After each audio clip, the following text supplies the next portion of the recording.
queria vitória, pode ficar sentado mesmo, não sei se vocês querem ficar de pé, né? Eu estou falando assim porque nada é que acaba sendo sentado, a leitura, mas conforme a igreja quiser, ficar sentado, ficar de pé. Eu vou ler aqui Neemias capítulo 1, vou ler a narrativa até o verso de número 4,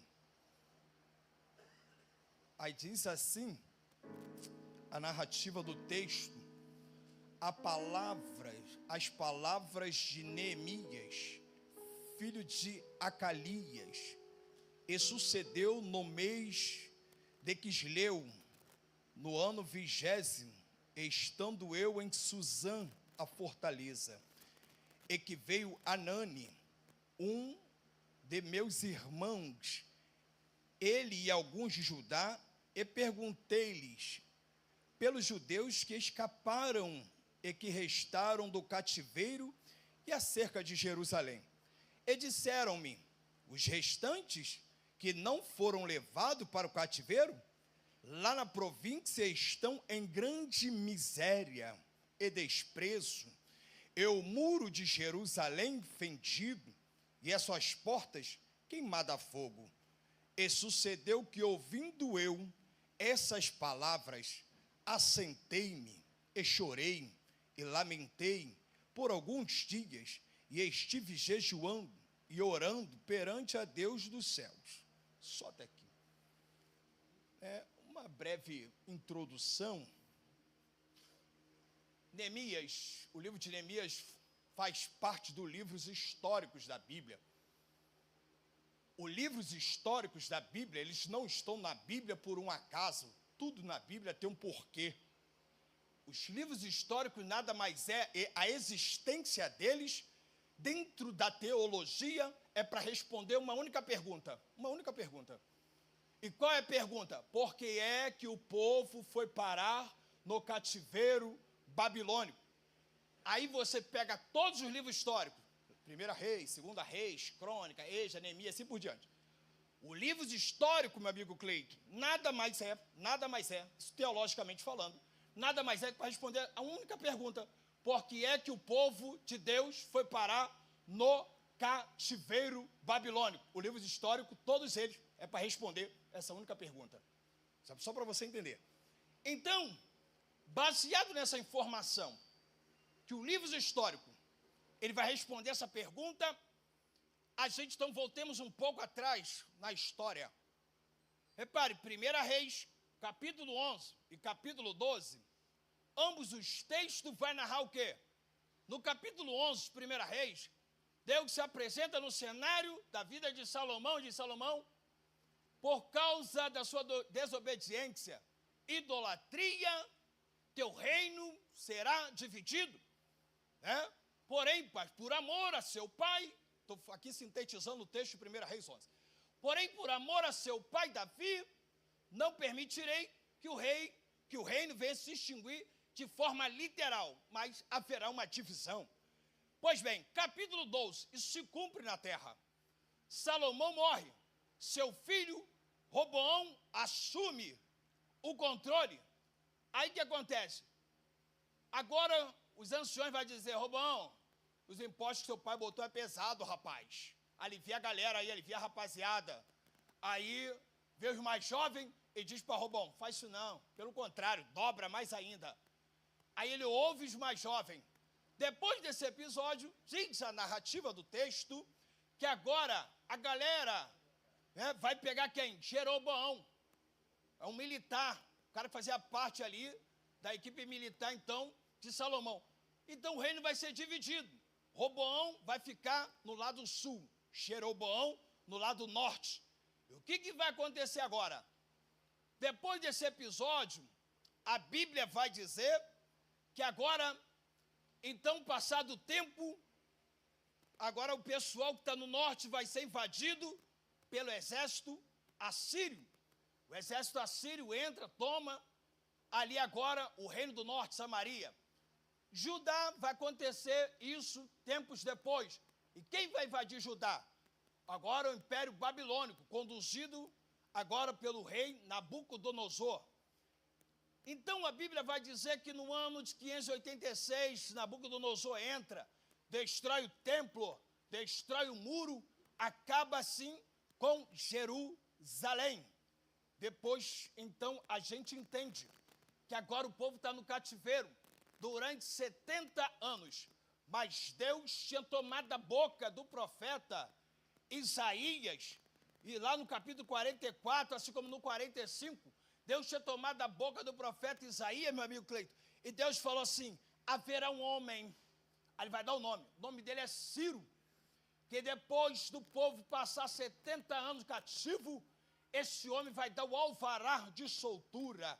Olha isso, 150 anos antes da existência de Ciro, Deus já tinha tomado a boca do profeta Isaías dizendo: vai ver um homem que vai dar o alvará de soltura. Isso vai acontecer. 70 anos no cativeiro babilônico.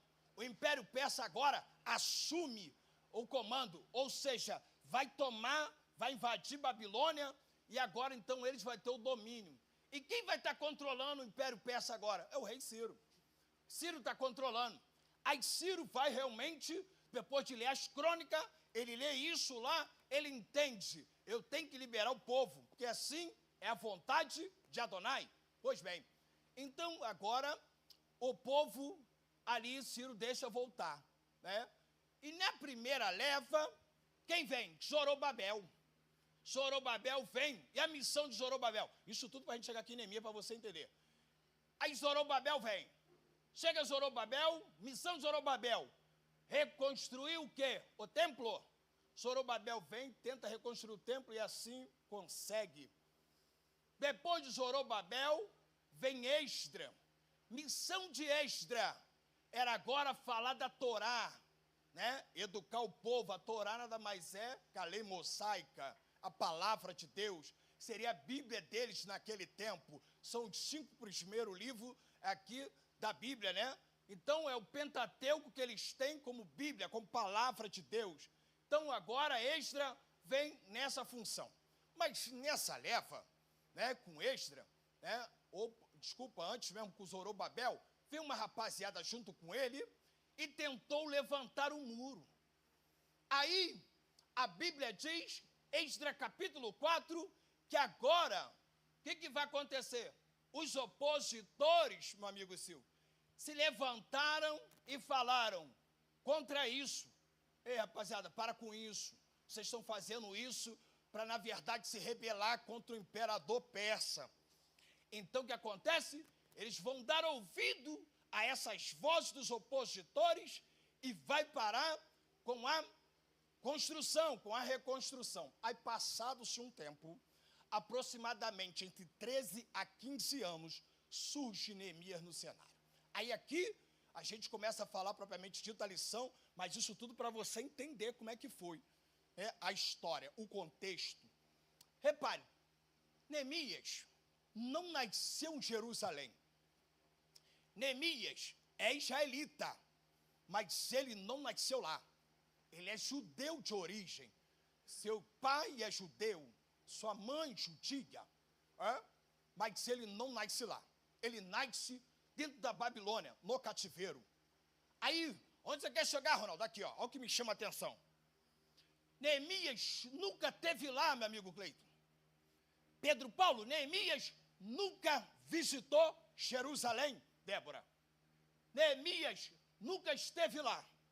Mas olha a informação que o agiógrafo vai trazer. A informação é, olha, que quando Neemias pergunta para o seu irmão a seguinte coisa, para Anani: como é que está o povo lá em Judá? Aí Anani vai dizer: olha, meu irmão, lá miséria. Olha, meu irmão, a cidade está em ruína. Os muros estão derribados ainda. Está tudo uma tragédia. Repare isso aqui, olha que coisa interessante. Neemias é copeiro agora do rei Artaxerxes. Aí alguém sentado pode dizer: ah, copeiro, nada demais. Deixa eu te dar uma informação. Ser copeiro aqui, pastor hoje, significa uma posição muito elevada, amigo do rei, influenciava até de forma política nos conselhos. Ser copeiro aqui não é para qualquer um. Ser copeiro aqui era uma posição de prestígio, Onde você quer chegar, Ronaldo? Isso tudo para você entender a profundidade da narrativa do texto. Olha isso. Neemias está bem de vida, então, comparado ao povo de Judá. Neemias está bem, mora no palácio, amigo do rei, tem acesso ao rei, a hora que bem entende. Entende? Ele, antes do rei consumir qualquer tipo de bebida, passa por ele. Então, Neemias está bem, não tem porquê, Cleito, se preocupar com a galera de Judá. Mas olha o que a Bíblia vai trazer de informação, meu amigo Gessé, que quando ele fica sabendo disso, ele fica profundamente abalado. Não entendi, Ronaldo. Eu vejo aqui, é o verso número 4 que eu parei de ler. Eu vejo aqui, olha só o que diz a narrativa. E sucedeu que, ouvindo eu essas palavras, assentei-me. Eu vou te explicar esse assentei-me aqui no hebraico. Mas escute isso aqui. Quando ele ouve a notícia dos seus irmãos, né, seus conterrâneos, ele fica extremamente abalado. Não entendi, Ronaldo. O que eu aprendo aqui? Ele tem empatia. Vamos lá, devagar. Alguém entendeu? Vamos de novo. Não tinha por que se preocupar. Está bem de vida, está no palácio. Mas quando ele ouve que alguém dos seus está em miséria, está em ruína, ele tem empatia. Ele tem empatia com quem está sofrendo. Deus, nesta manhã, está palestrando com a minha vida e com a sua vida. Será que nós temos empatia com quem está padecendo? Vamos devagar. Aí diz a Bíblia, vamos lá. Ele vai citar aqui 5 verbos no hebraico. Só o verso 4. Mas vamos fazer uma breve exegese aqui do verso 4. Ele diz, assentei-me. O verbo no hebraico é yashav. Significa o quê? Sentar-se. Mas aqui indica alguém que foi tomado pelo impacto da notícia. Essa palavra assentar-me, no hebraico, assentar-se é como se Neemias estivesse trabalhando, Júnior, fazendo algo, e quando ouviu a notícia de Anani, ele foi tão impactado que ele senta, não consegue mais fazer o que está fazendo. Ah, não, tinha dado glória. Isso foi tão profundo, Jairo, quando ele soube da notícia que os seus irmãos estavam em miséria, que ele parou e não aguentou mais fazer o que estava fazendo. Não entendi, Ronaldo. Se ele estava trabalhando e foi tão impactado que ele entendeu, eu não tenho nem mais força para continuar. Só em saber que tem irmãos meus passando necessidade na terra. Você está entendendo que esse negócio? Assentei-me. Ele foi impactado pela notícia. Não entendi, Ronaldo. Aí o texto sagrado vai dizer, se alegra com os que se alegram e chora com os que choram. Alabarai o tsobarácia.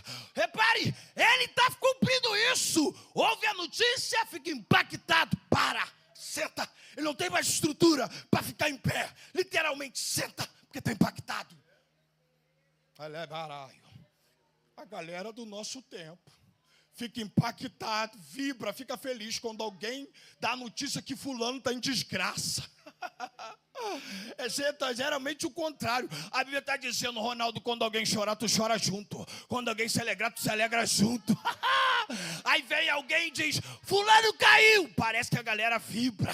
Fulano desviou, a galera vibra, entende? Enquanto o conselho da Bíblia é, chora com quem está chorando. Salabaraia. Quando alguém conta, eu conquistei, passei na faculdade, passei no vestibular, conquistei a casa, o carro. Aí ele está dizendo, se alegra com ele. Não fica com inveja não, se alegra com ela.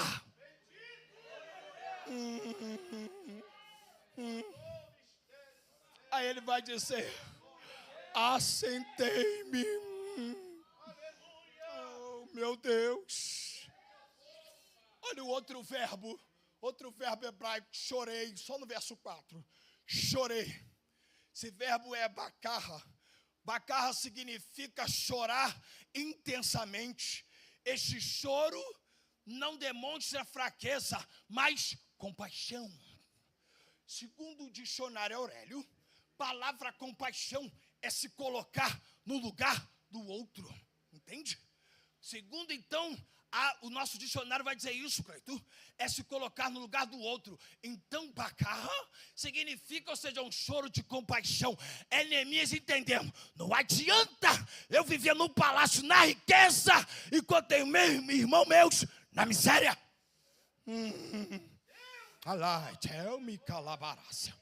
Não adianta estar entre o ouro e a prata, mas tem gente de Judá que não tem o que comer. Ele chora. Avançar. Outro verbo. Lamentei. Lamentar significa o verbo aval.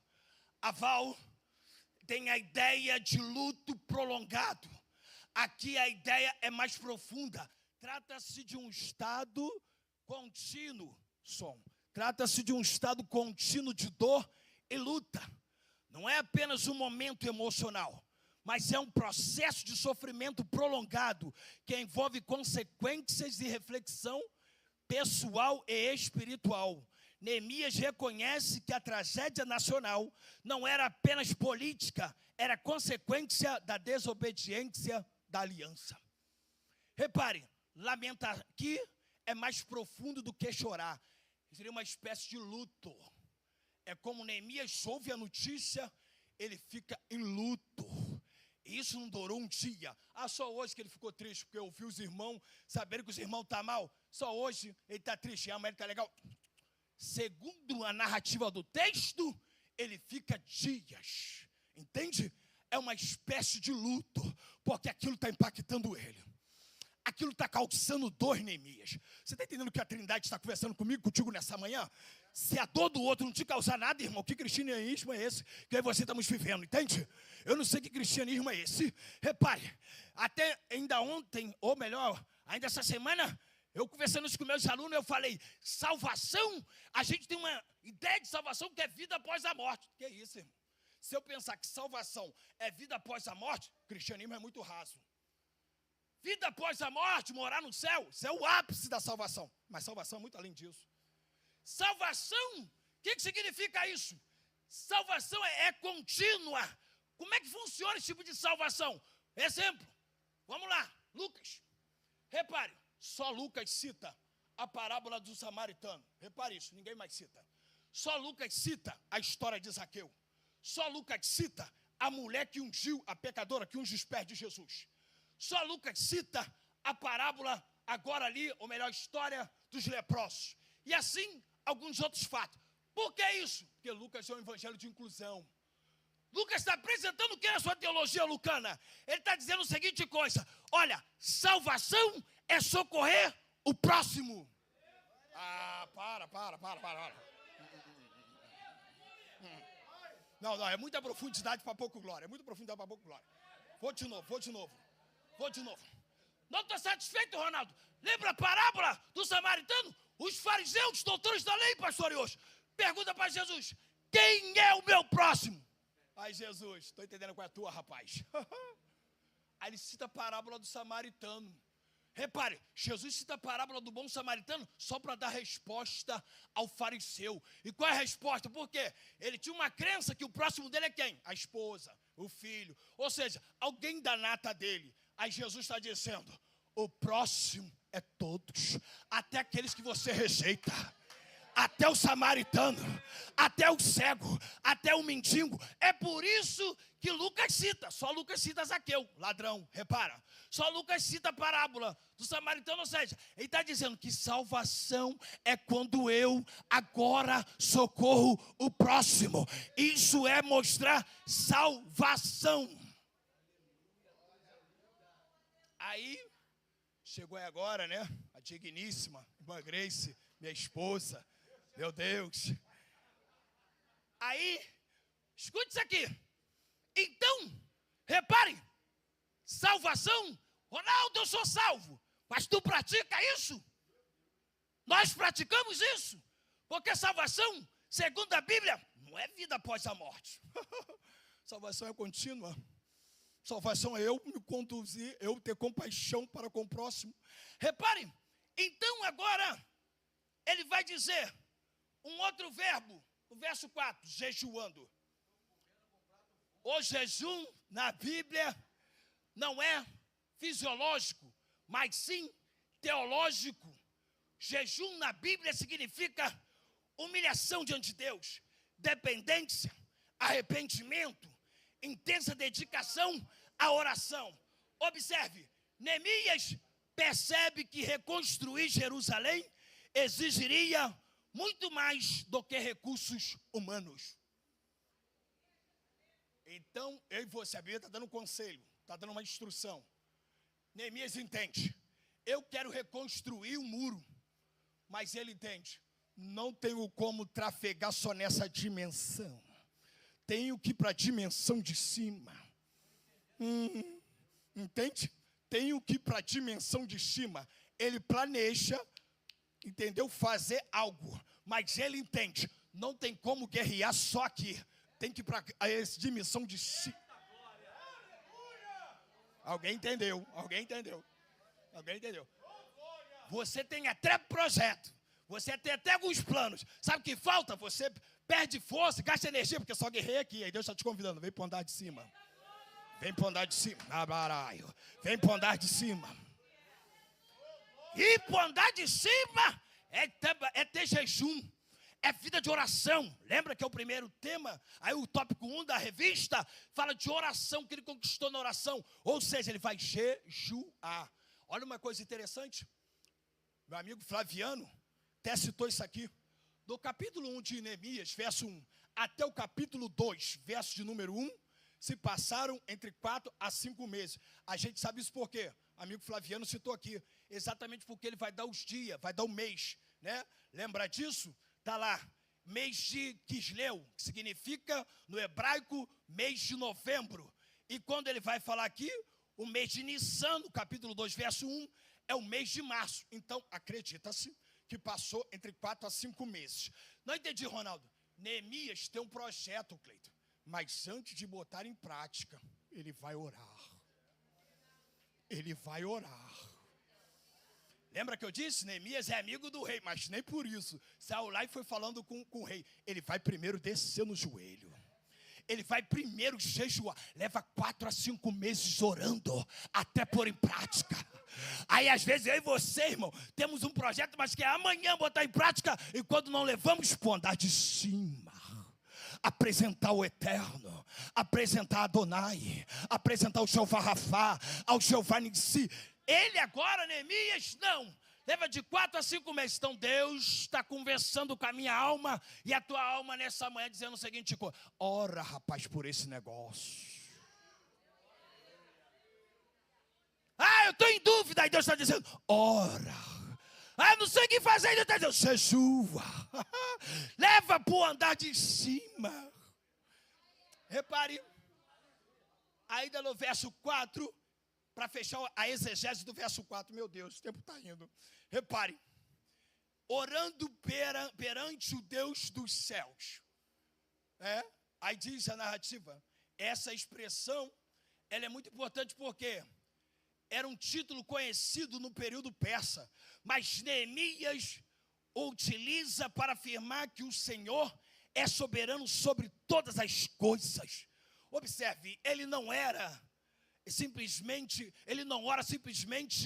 a Deus, mas perante Deus. Indica consciência de estar na presença de Deus. Calma aí, deixa eu explicar isso aqui para toda a glória. Repare, finalzinho do verso 4.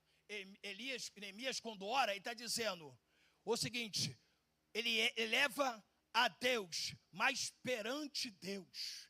Repare isso, olha lá a leitura do verso de número 4. Orando perante o Deus do céu. Essa frase aqui, orando perante Deus do céu, irmão, não é uma oração distante de Deus. É uma oração na presença de Deus. Ele não ora a Deus, ele ora perante a Deus. Não, calma aí. Vamos lá, vamos devagar. Tem pessoas que oram a Deus, meu amigo Júnior, mas tem pessoas, meu amigo Mário, mas tem pessoas que oram perante a Deus. Não entendi, Ronaldo. Tem pessoas que oram distante de Deus, mas tem pessoas que estão próximas. Sinta a presença do homem da mão furada. Ele não ora a Deus, ele ora perante ele. Eu estou na presença. Estou diante da presença do Eterno. Ai, te calabarácia.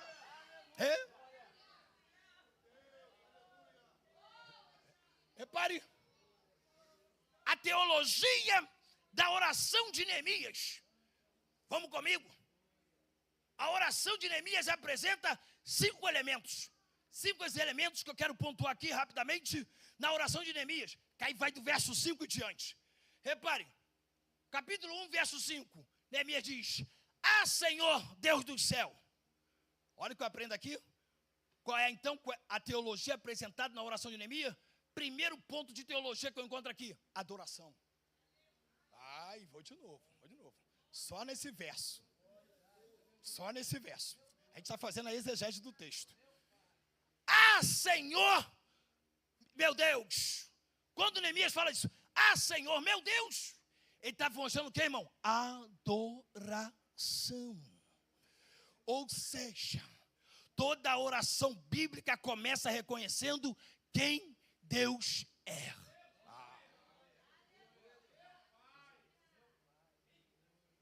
Toda oração bíblica, ela começa reconhecendo quem Deus é. Neemias sabe que não está diante dos deuses do panteão persa. Neemias sabe que está diante do Todo-Poderoso. Aí ele vai dizer: Ah, Senhor Deus. É ato de adoração. Aí deixa eu te falar um negócio. Adoração não tem nada a ver com sentimento.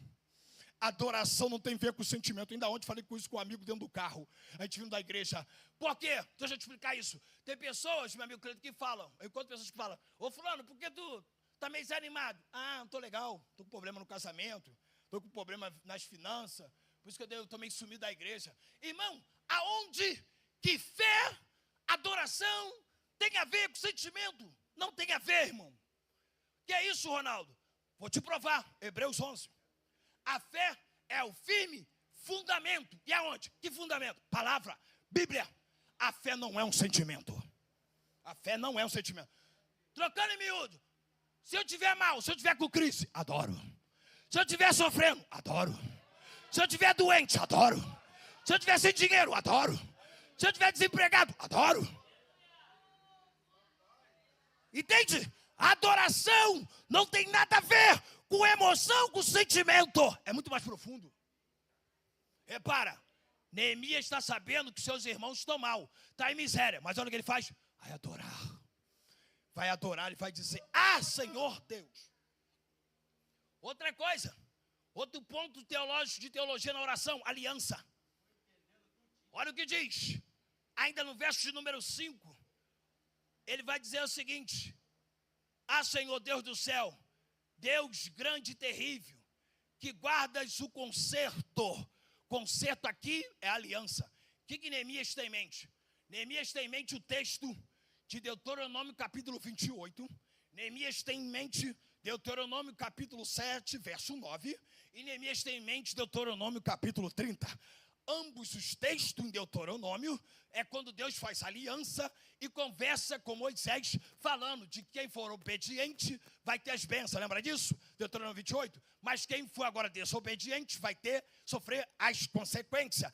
Então Neemias, quando ora, essa oração de Neemias está fundamentada o quê? Nas promessas divinas. Ele não apela para os méritos humanos. Olha isso aqui. Olha isso aqui. Pedro Paulo, olha que profundidade. Neemias, quando vai orar, ele não ora de forma aleatória. Minha amiga Mary, ele não ora de forma aleatória. Ele ora pautado na palavra. É como se Neemias estivesse orando e ele lembra: Senhor, mas está escrito em Deuteronômio. Senhor, mas está escrito em Deuteronômio capítulo 30. Senhor, está escrito em Deuteronômio capítulo 28. Eu só estou fazendo contextualização, que claro que na época não existia capítulos, mas é como se falar: Senhor, está escrito na Torá, está escrito na tua palavra. Repare, é uma oração bíblica, está pautado na palavra. Aí Deus nessa manhã está dando uma instrução, irmão. Fazemos oração pautada em palavra, Bíblia. Você está entendendo? Às vezes a gente ora baseado em tantas coisas. Neemias está orando pautado em quê? Na palavra. Outro ponto teológico aí é a confissão. Repare, o verso de número 6 vai dizer: confessa os pecados. Neemias se inclui, né, na culpa nacional. Observe, isso demonstra a verdadeira liderança espiritual. Irmão, Neemias, aqui no verso número 6, olha o que ele vai dizer: pecamos contra ti. Pô, irmão, você não estava nem lá. Entende? Neemias está se colocando no lugar. Pecamos contra ti, pai. Não foi ele, irmão. Neemias nasceu na Babilônia. Mas ele está tão enraizado com esse negócio de empatia, que ele está dizendo: me coloco junto. Pecamos contra ti. O que Deus está ensinando a mim e a você nesta manhã? Confesse o seu pecado. Confesse o seu pecado. Para quem? No confessionário? Para o padre? Não. Confesse para Adonai. Confesse para Jeová Rafá. Confesse para Jesus de Nazaré. Mas seja sincero. Seja sincero. Repare, o camarada nem pecou, nem estava lá, mas está dizendo: eu pequei. Ele pegou para si, eu pequei. Imagina eu e você quando pecamos. Aí a gente vem daquelas, sabe, falsa santidade. Senhor, eu fiz isso por causa de fulano, Senhor. Senhor, tu sabe que eu tomei aquela atitude. Neemias não. Neemias está: confesso, pai, pequei contra ti. Aí Deus está dizendo: a minha alma e a sua alma nesta manhã, confessa. Confessa e abandona, entende? Confessa. Outra coisa, outro ponto teológico aqui é petição. Somente após tudo isso, Neemias vai apresentar o seu pedido. Pedido de qual era o pedido agora de Neemias? Está lá no verso 9. Vai pedir o quê? Restauração. Outro pedido que ele faz na oração é pedido de atenção e favor. Está lá no verso 10 e 11. E outro pedido que Neemias faz está lá no 11b. É um pedido agora especial, específico. Repare isso. Neemias só vai pedir depois de todas essas coisas que eu já pontuei. Aí repare, irmão, vou ser sincero, até eu orando, também faço isso. Já quero começar a oração pedindo, aí Deus está dizendo: vem devagar. Senhor, me dá. Senhor, eu quero. Senhor, faça isso, eu faço aquilo. Repare, Neemias, antes de pedir, confessa pecado. Antes de pedir, adora. Você está entendendo que Deus está parecendo comigo contigo? Entende? Que a coisa é progressiva. Antes de pedir, confessa primeiro que está pecando. Agora adora primeiro. Antes de pedir, ele faz esse trajeto, irmão. Ronaldo, o que Neemias conquistou na oração? Lá vai. Repare, a oração, né, não muda Deus. A oração muda o homem para que ele participe dos propósitos de Deus. Opa, calma isso aí. É bem devagar. Olha a profundidade. A oração não muda Deus. Meu amigo Gessé, não muda. A oração, ela muda o homem, eu e você, para que eu e você participe dos propósitos de Deus. Vê como é que é muito profundo? E tem gente na sua ignorância que acha que orar a Deus é mudar Deus. Vou orar para Deus se mover lá e me socorrer. Ele vai continuar do mesmo jeito, porque Ele é Senhor. A oração não muda Ele, Mário. A oração não muda o eterno. A oração modifica eu e você, para preparar eu e você para o propósito e para os desígnios de Deus.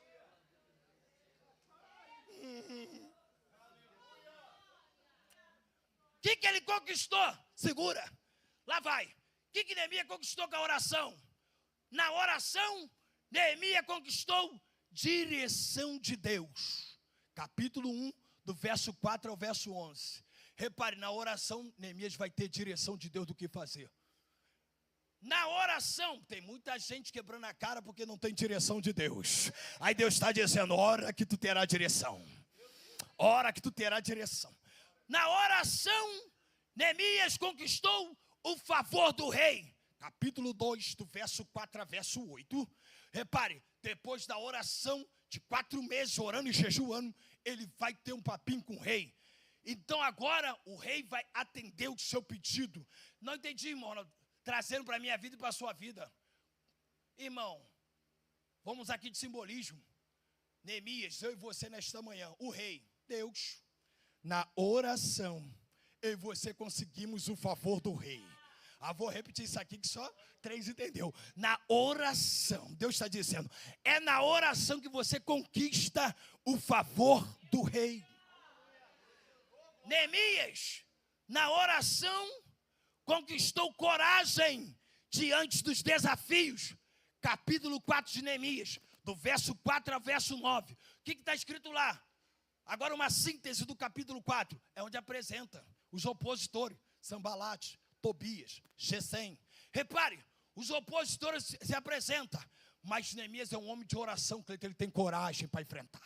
Lembra que eu falei? Esdras capítulo 4, quem vem antes de Neemias ficou com medo, parou a obra, mas vem Neemias, avança. Para.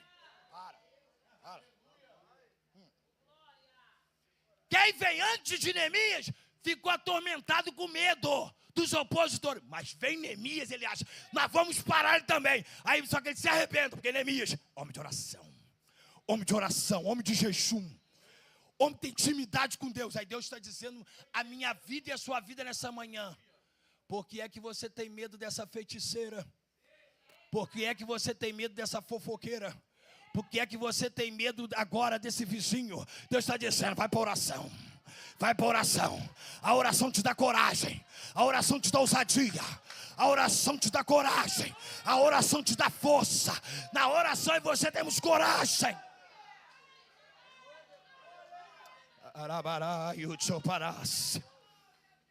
É porque tem gente que fica, fulana diz que vai botar meu nome na macumba. E fica cheio de medo. Ai, meu Deus, é fácil. Levanta a cabeça, mulher, levanta a cabeça, rapaz. Deus está dizendo, vai para oração, vai para o jejum, vai para o joelho. Ora, a oração te capacita a enfrentar os opositores. Ronaldo lá na empresa está dizendo que vai ter corte, que eu vou ser mandado embora. E Deus está dizendo, vai para oração. Vai por oração. Ronaldo, meu filho, disse que vai sair de casa. Meu marido disse que vai sair de casa. Deus está dizendo, vai por oração. Vai por oração, entende? A oração te dá coragem. Outra coisa que Neemias conquista. Neemias vai conquistar perseverança. Capítulo 6, verso 9. Neemias vai conquistar perseverança. Ou seja, a palavra perseverar, segundo o dicionário Aurélio, meu amigo Cleiton, significa o seguinte, manter-se firme e constante em relação a um objetivo ou a um propósito. Então, olha isso aqui. Perseverar é manter-se firme e constante. Não entendi, Ronaldo? Trocando em miúdo. Tem gente, irmão, que é até firme. Não está em pecado, mas não é constante. Vem domingo, mas não vem quarta. Vem quarta ou não vem sexta. Repare, Neemias, ele vai conquistar o que na oração? Perseverança. Não entendi, Ronaldo? Eu oro hoje. Se Deus não fizer, continuo orando amanhã. Na segunda, se Deus não fizer, continuo orando na terça. Não fizer a terça, continuo na quarta. Se não fizer em 2026, continuo 2027 orando. É perseverar. Entende? Irmão, que isso? Deus está dando uma instrução, a minha alma é a tua alma. Aí tem gente que está aqui falando, não, mas eu estou 10 anos orando, aí Deus está dizendo, continua. Olha, mas eu estou 20 orando para Deus libertar esse homem. Deus está dizendo, continua. Perseverança, continua. É manter-se firme e constante. Quando eu paro de orar, depois que o milagre acontecer, aí eu oro por outra coisa. Enquanto não acontece, eu continuo orando. Neemias persevera na oração. Então a oração traz o quê? Perseverança. Escute, outra coisa que Neemias conquista na oração. Ele vai conquistar o quê? A conclusão da reconstrução dos muros. Em apenas 52 dias, ele consegue levantar o muro com o povo. Está lá, capítulo 6, verso 15 e verso 16. Aí alguém sentado pode dizer, 52 dias, isso aqui é porque a gente não tem tempo hábil para fazer toda a exegese do texto. Mas isso aqui, irmão, em 52 dias, foi algo sobrenatural. Isso foi um milagre na terra. Pelo jeito que estava, levaria muito tempo para se reconstruir.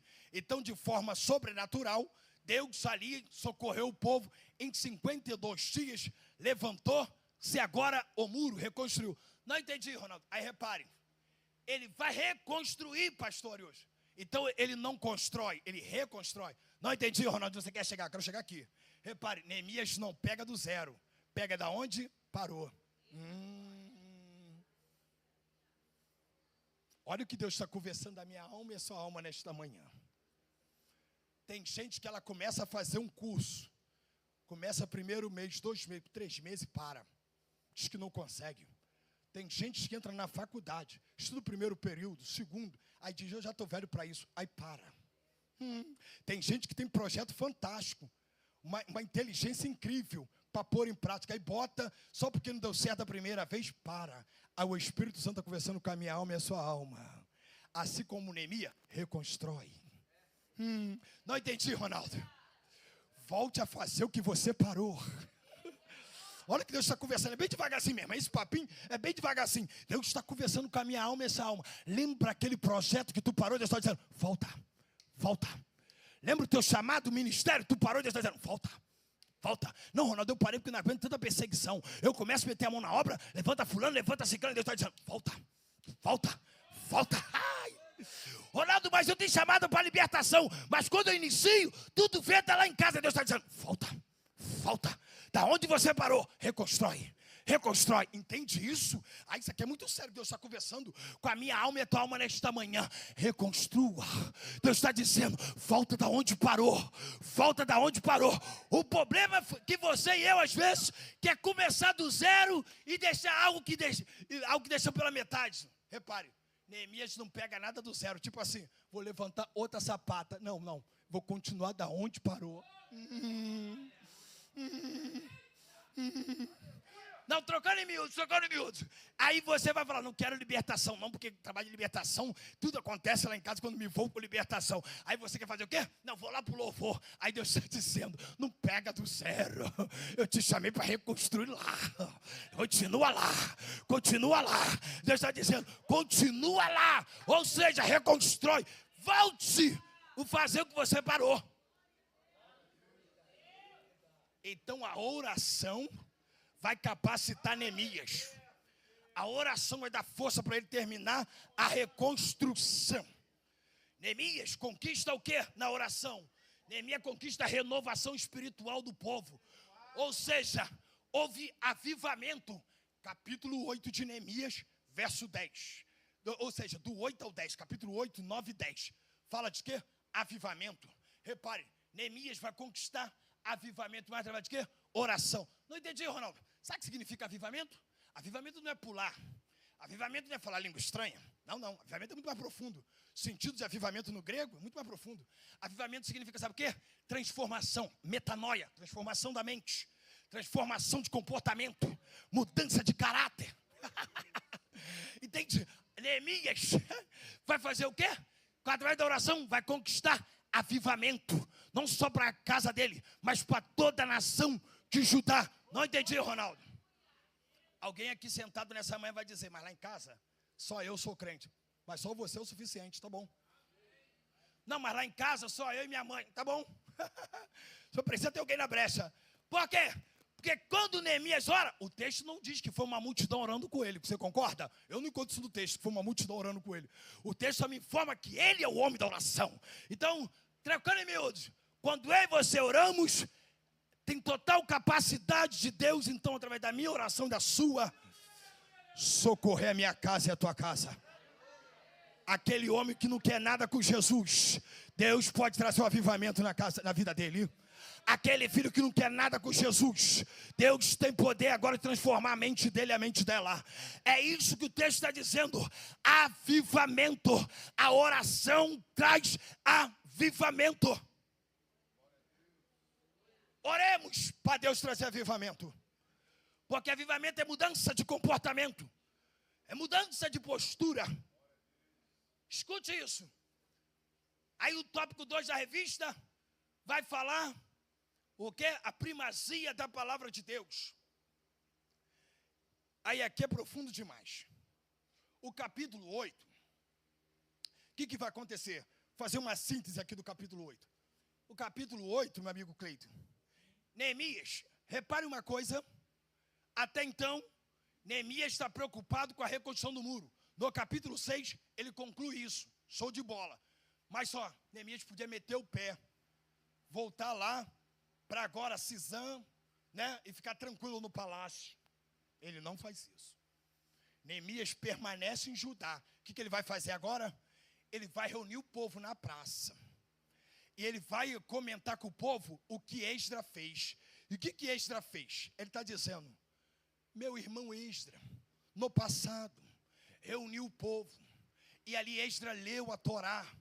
E o povo sentiu-se profundamente impactado ao agora Esdra lendo a Torá. Então Neemias está fazendo isso agora, aqui no capítulo 8, lendo. Aí alguém pode pensar, que a gente vê muito pessoal verbalizando, né? O verso 10, 8, 10, porque a alegria do Senhor é a vossa força. Aí a pessoa não sabe o contexto disso aqui. É tão bonitinho falar essa frase, porque a alegria do Senhor é a vossa força. É tão bonitinho falar isso, botar no adesivo do carro, mas olha o contexto, olha o contexto.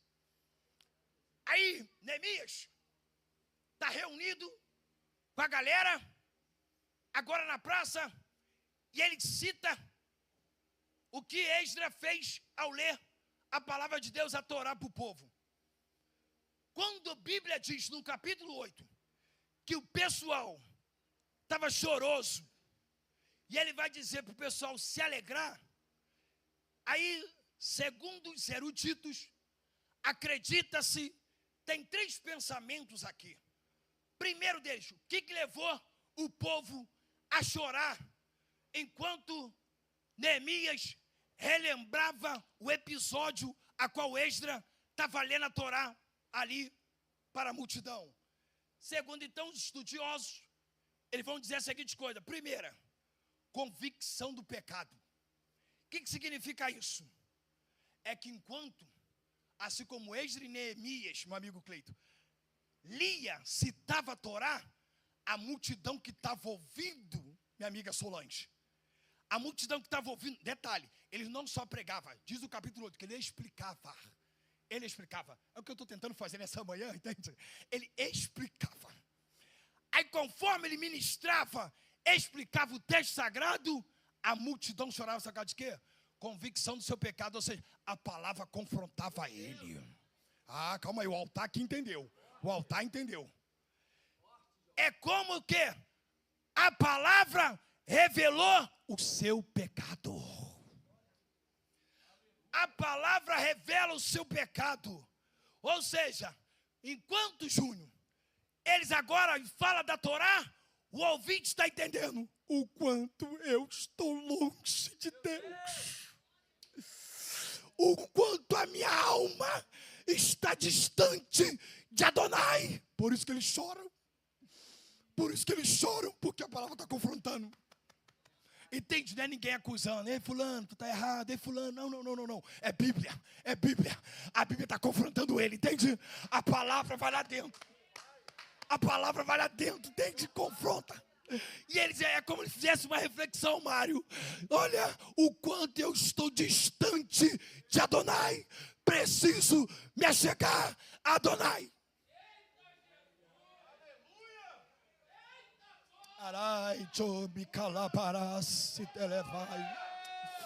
Como eu sinto a presença do homem da mão furada. Rebasse choparaio. Relebra canto como luz. Relebra jomarácia. Epticatacarabaraio. Repare. Eles sentem confrontado. Porque a palavra está atingindo a sua alma, seu coração. Segundo ponto, segundo os estudiosos, acredita que é a consciência da graça. O que faz o povo chorar é a consciência da graça. Enquanto eles estão pregando a palavra, pregando Bíblia, falando da Torá, o camarada que está ouvindo, ele está entendendo. Eu estou distante de Deus, mas ao mesmo tempo ele pensa, eu mesmo distante dele, ele está me dando uma nova oportunidade.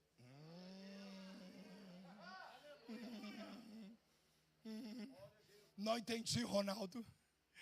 Ele vai entender a consciência da graça. Repare, enquanto agora Neemias, assim como Esdras, pregaram para eles, eles estão entendendo. Adonai já podia ter me fulminado, Adonai poderia ter me matado, mas mesmo assim, mesmo eu sendo pecador, Ele está dando uma nova chance. Eu não sei você, mas como sinto Ele nessa manhã.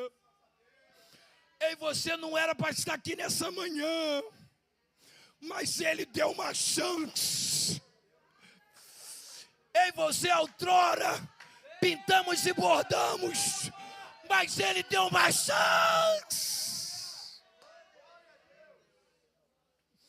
Você está entendendo por que você está aqui nessa manhã? Porque a graça alcançou a mim e a você. A graça está dizendo, eu te dei uma chance, Ronaldo. Eu te dei uma chance, Pai Salvador. Aí o camarada está ouvindo e está entendendo isso. Ele já era para ter me fulminado, mas eu ainda estou vivo respirando. Ou seja, Ele está me dando uma nova oportunidade. Ele me tirou do cativeiro babilônico, me trouxe de volta para Jerusalém. Eles estão entendendo, está me dando uma nova oportunidade. Você está entendendo o que a palavra faz? Está entendendo o poder da palavra da Bíblia? Tu está entendendo o poder, a poderosa palavra? Porque eu não consigo, e abre um leque aqui para falar sobre isso, abre um parênteses, melhor dizendo, eu não consigo entender, pastor Yoshi, alguém que fala assim, que se converteu ao cristianismo, mas não teve mudança, Jairo. Não consigo entender. Porque uma das características do cristianismo é mudança, transformação. Quem roubava, não rouba mais. Quem matava, não mata mais. Entende isso? Quem se prostituía, não se prostitui mais. Então, alguém que veio para o cristianismo ainda continua com as mesmas práticas, sinceridade, para mim, nunca se converteu a Cristo. Ronaldo, mas é batizado na igreja, toma Santa Ceia, show de bola, só cumpre o ritual, mas nunca esteve diante de Cristo, nunca esteve. Só cumpre o ritual, isso quer dizer nada. Só cumpre o ritual, descer nas águas, tomar Santa Ceia, só cumpre o ritual, mas nunca esteve diante de Cristo. Porque eu olho para a Bíblia, todos que tiveram encontro com Ele, teve a vida mudada. Paulo perseguiu o crente, contou Cristo, parou, não perseguiu mais. Zaqueu roubava, teve encontro com Cristo, parou de ser ladrão. Mateus roubava, teve encontro com Cristo, parou de roubar. Pelo contrário, virou discípulo. Todos que têm encontro com Ele, muda de vida. Cristianismo é mudança de vida.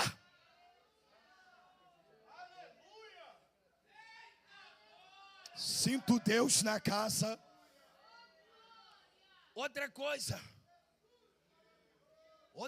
que a palavra faz, o que levou o pessoal a chorar, seria a ação do Espírito Santo. A tristeza, agora ali, não era de sentimento humano, mas era agora uma resposta de uma relação profunda com Deus. Ou seja, uma das hipóteses, segundo os biblistas, que fazem o povo chorar, seria uma ação do Espírito Santo.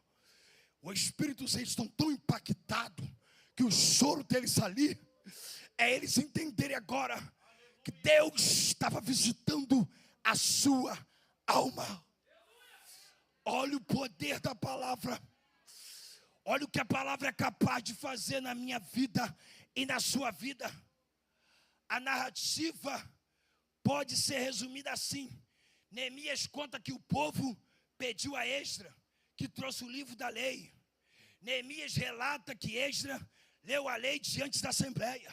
Neemias informa que os levitas explicavam o sentido da lei. Finalmente, Neemias registra que ele mesmo, Esdras e os levitas, exortavam o povo a não permanecer triste, pois aquele era um dia santo. É por isso que o verso 10 vai estar da forma como ele narrou, porque a alegria do Senhor é a vossa força. O que é esse dia? Porque aquele dia ali não é um dia qualquer, não foi um dia aleatório. Está pautado aonde? Levítico capítulo 23, verso 23 e diante, assim como Números capítulo 29 em diante. esses dois textos que eu falei servem como pano de fundo para explicar o quê? Porque esse dia aqui que eles estão reunidos é o dia chamado Festa das Trombetas. Esse dia era dedicado à adoração. Esse dia o pessoal não trabalhava, focava-se o dia então para adorar ao Senhor. Então, agora Neemias vai dizer, rapaziada, se alegre no Senhor. Entende? Por causa da explicação, esse verso todo mundo gosta, porque a vossa alegria, entende? Está no Senhor, ele está dizendo, se alegra no Senhor, porque hoje é dia de adorar o Senhor. Deus está dando uma nova chance a todos nós. É por isso então que agora Neemias vai citar dessa forma. Então, podemos identificar pelo menos 4 intenções de Neemias ao incluir esse relato. Primeiro, mostrar que a restauração só seria completa com a palavra de Deus. Não entendi, Ronaldo? Ou seja, não adianta levantar os muros, não adianta edificar cidades, mas se a vida espiritual tiver de qualquer forma. Ah, tu tinha dado glória. Vou explicar isso aqui. Porque Neemias poderia abandonar e ir embora, podia voltar para Suzã, porque Neemias entende, o que Deus me chamou é para fazer muito além do que levantar muro. Levantar muro é necessário. Melhor ainda, é restaurar a vida espiritual da nação. É por isso que do capítulo 8 em diante, ele muda a narrativa do texto. Entende isso? Ele aprofunda. Agora ele está preocupado com a vida espiritual. Outra coisa, demonstrar que a autoridade máxima era a lei e não ele, o governador. Entende que no capítulo 8, Neemias está deixando bem claro, o centro aqui da nação não sou eu, Neemias, é a palavra. E a galera do nosso tempo, né, irmão, está querendo mostrar que ele é o centro e Deus está lá atrás. Neemias dá um conselho diferente. Neemias está dizendo, eu não sou o centro é Deus, o centro é a palavra. O centro é a palavra, ou seja, eu não faço nada, quem faz é Deus, sou apenas um instrumento. Outra coisa que Neemias quer deixar evidente, que a verdadeira reforma começa pela palavra. E aqui ele ensina que a oração conduz à palavra, e a palavra conduz à obediência. Porque depois disso, o povo vai obedecer ali de uma forma extraordinária. E aqui, caminho para encerrar, tópico 3, vai falar, Neemias teve fé. O livro de Neemias é uma das maiores demonstrações de como a fé genuína se manifesta em ação. Neemias não foi apenas um homem que acreditava em Deus. Ele viveu uma fé que orava, planejava, trabalhava, perseverava.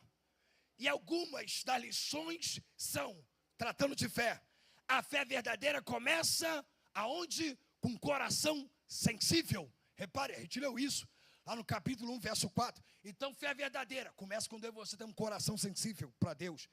Outra coisa que Neemias teve relacionada à fé, a oração precede toda grande obra. Ou seja, antes de executar, teve fé. Ou seja, então, a oração, ele aprendeu que através da oração ele adquiria fé. Então a fé não trata oração como último recurso, mas como primeiro passo. Terceira coisa, fé não exclui planejamento. Isso aqui, rápido as palavras. Isso é interessante. Não é porque Neemias, que ele teve fé, que saiu agora de qualquer maneira fazendo as coisas. Não. Ele teve fé, irmão, mas isso não exclui planejamento. Entende? Não basta eu e você ter fé. Entende isso? Temos que planejar. Isso está no meu alcance, no seu alcance, dentro da minha capacidade, da sua. Antes de executar qualquer coisa, planeja primeiro. Veja onde vai dar bom ou ruim. Não basta só ter fé de forma louca, sair fazendo as coisas. Não é isso. Neemias planeja primeiro como vai fazer. É porque, como eu disse, não temos tempo hábil para ler aqui todo verso por verso e fazer a exegese de cada versículo. Mas Neemias planeja. Antes de falar com o rei, ele tem estratégia, pede carta. Está tudo escrito lá no capítulo 2. Então, outra coisa que Neemias agora adquire com fé. fé e trabalho caminham junto. A fé não promove passividade. Deus age por meio de pessoas comprometidas. Fé e trabalho caminham junto. Tem gente que tem fé, mas não tem ação nenhuma. E tem gente que tem ação e não tem fé. A fé sem obra é morta, já disse Tiago. Outra coisa, fé produz santidade. A verdadeira fé busca não apenas crescimento externo, mas transformação interior. E a palavra de Deus ocupa o centro. Repare então que essas são as coisas que Neemias conquista com a fé, segundo o texto. Neemias vai conquistar a alegria do Senhor, né? Fortalece o crente. Outra coisa, a fé pensa nas próximas gerações. Isso aqui é interessante. A fé investe em legado que glorifique a Deus além da nossa vida. Ou seja, Neemias vai reconstruir algo que vai ficar para as próximas gerações. Olha que fé, irmão. Tem quantas vezes a gente quer pensar só em nós, só no agora, só no momento. Neemias faz coisas que vai perdurar. Então, para finalizar, aqui o livro de Neemias ensina que a fé verdadeira une independência de Deus, responsabilidade humana. Neemias ora como se tudo dependesse de Deus e trabalha como se Deus estivesse usando para cumprir seus propósitos. Essa dinâmica antecipa um princípio presente no Novo Testamento. A fé, se não tiver obras, por si só, ela é morta. E aqui, fecho. Não existe vitória sem oração. Só uma síntese de tudo que nós falamos. Não existe vitória sem oração. Neemias capítulo 1. Não existe avivamento sem palavra. Neemias capítulo 8. Não existe crescimento espiritual sem fé. Neemias capítulo 2, verso 20. O inimigo sempre resistirá à obra de Deus. Está lá em Neemias capítulo 4. A verdadeira fé produz ação. E líderes espirituais defendem o quê? Inspirar e servir. Está lá em Neemias 18. Cristo continua restaurando vidas e famílias. Repare uma coisa. Ponto cristológico dentro desse texto. Repare. Neemias, quando larga o palácio para ir em Judá, o que te traz à memória? Pelo menos a minha, Cleito. O que me traz à memória? Lembra Jesus? Filipenses capítulo 2. Ele mesmo sendo Deus, se abdicou-se do trono, se abdicou-se de tudo, desceu entre nós, encarnou-se como homem. Não entendi, Ronaldo. Neemias não é Cristo, mas é um tipo, entende? Neemias não tinha porquê. Abriu mão do palácio, do conforto, para socorrer quem estava em Judá. Jesus fez a mesma coisa por mim e por você. Não tinha porquê. Abriu mão da eternidade, para descer na terra, para salvar você. Hebreus capítulo 7 em diante, a Bíblia vai dizer o seguinte. Neemias, lá em Neemias a gente vê no capítulo 1, Neemias intercedendo em favor do povo ali em Judá. Hebreus capítulo 7 vai dizer, o autor, a carta aos Hebreus, que Jesus está na brecha intercedendo pelos seus. Eu não entendi, Ronaldo. Olha que cristologia no texto, entende? É porque a gente não tem tempo de pontuar tudo isso. Mas olha como é que é profundo. Entende? Mesmo o texto do Antigo Testamento, ele faz apontamento para a figura de Jesus. Ele faz apontamento dizendo, Neemias reconstruiu o muro, Cleito. E Jesus reconstrói vidas. E Jesus restaura vidas. Agradeço a oportunidade. Palmas louvam, Senhor.